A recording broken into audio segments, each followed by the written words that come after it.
O gaming gods above, is there anything that brings my life more meaning than an indie puzzle platformer? Today we're looking at one called AER, or at least I think that's how it's pronounced. Hell, you know all these indie gaming geniuses, they're all the same. None of them can fucking spell worth a shit.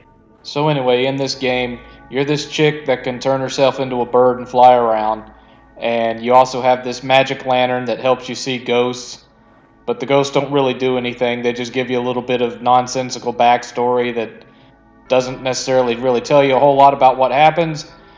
And then you're running around solving puzzles so that you can meet these animals that kill themselves and give them parts of what used to be themselves so that you can finally defeat this evil giant monster creature thing that keeps following you around, but you never really know what it is that he wants or why he's angry at you in the first place. So you spend the whole game anticipating meeting up with this evil, nasty looking creature, but then you don't even get to fight it or even do anything to defeat it puzzle-wise or nothing. You just watch a cutscene, you kill it with the power of love, and then you go around and stare at a bunch of random things that pop random trophies, and then you get the platinum, the end. Graphics-wise, you can really tell that they love the game Ico. You can also tell they're probably fans of Skyward Sword. The designs and the art design, whatnot, that looks fantastic. It's the implementation that kind of sucks.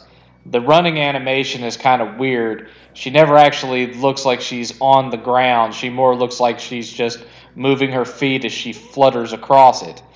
There's that polygonal look to everything that makes it look almost like it was designed slightly after the N64, but before the Dreamcast kind of feel. So definitely an indie game in looks. And thus it came to pass, after braving the thrills and chills of a puzzle-filled dungeon, did our brave heroine receive her rich reward of watching a humpback whale go an hero. Fuck you, whale! So rinse and repeat. You go through all these puzzles, solve all the puzzles, you get to the end of the dungeon, you talk to this animal, the animal kills itself, a piece of a puzzle comes out of the dead animal and floats into you, and then you go on to the next one to do it all over again. But not before getting visited by this evil specter that's chasing after you. You know, the one that you never actually get to fight at the end of the game. Now, throughout the game, you're going to run into this family. And they give you bits and pieces of exposition explaining where to go, what to do.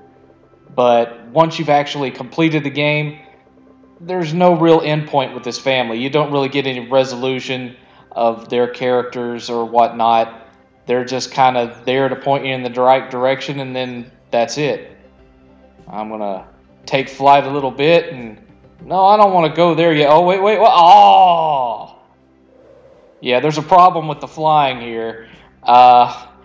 When you decide, once you really get going, to change from bird mode back to human mode, you better hope you're pointed in the right direction, because if you're not, you're going to end up turning into a human cannonball and face planting into the next nearest obstacle. It's current year, and I'm a chick in a game. That means I can turn into a bird for reasons. I'm gonna fly over here and find some more puzzles, and hopefully I won't crash on my ass. Here comes my landing spot, I'm heading right towards it. Gonna turn into a human, and oh, the fuck! Music-wise, it does a good job. The music sets the tone for the kind of vibe that they're trying to get, which is this kind of fantasy, sense of wonder and awe type thing. There's not any songs that you're going to be whistling later on. There's nothing that sticks with you. But while you're playing it, it fits the mood, and it's ambient enough to where it helps set the tone, but it's not overly distracting. So I don't really have any complaints there. There's another one of those ghosts that doesn't really seem to accomplish anything, and yet, whenever you have your magic lamp out, there they are. Another fun thing about the game is that all the levels have their own unique look. So you've got this level, for example, that has a very industrial power plant type look to it. You've got levels that look like something out of Indiana Jones. You've got levels that are surrounded and covered in snow. Everything has its own unique vibe to it, and the puzzles aren't really what you would say repeated from level to level. Each one has its own unique stuff. Overall, if you like this kind of game, it's a good one for the genre.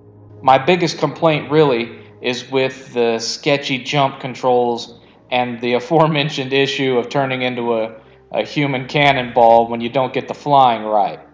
There's something really wrong with the jumping. It feels like almost a quarter of a second delay between when you hit the jump button and it actually happens. And this can cause you to have a lot of accidental falls. Now, there's no real way to die in this game unless you run off the edge and just fall off of one of these islands. And even then, you don't really die. It just respawns you right where you fell. So it's not that big of a deal. You're not going to lose progress really or anything like that. And here's one of the other examples of a puzzle, this one being a flying puzzle.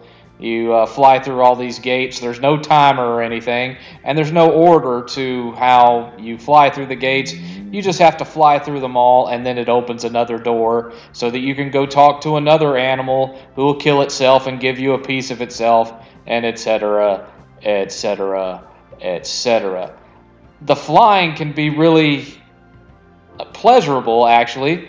It's not overly difficult to steer. It's got a good sense of speed to it.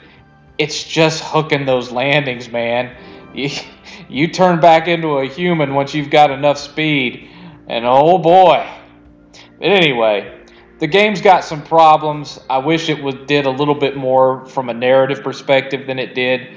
But overall, it's a pretty easy platinum, and I had a decent time with it. So I have to give AER overall a 5 out of 7.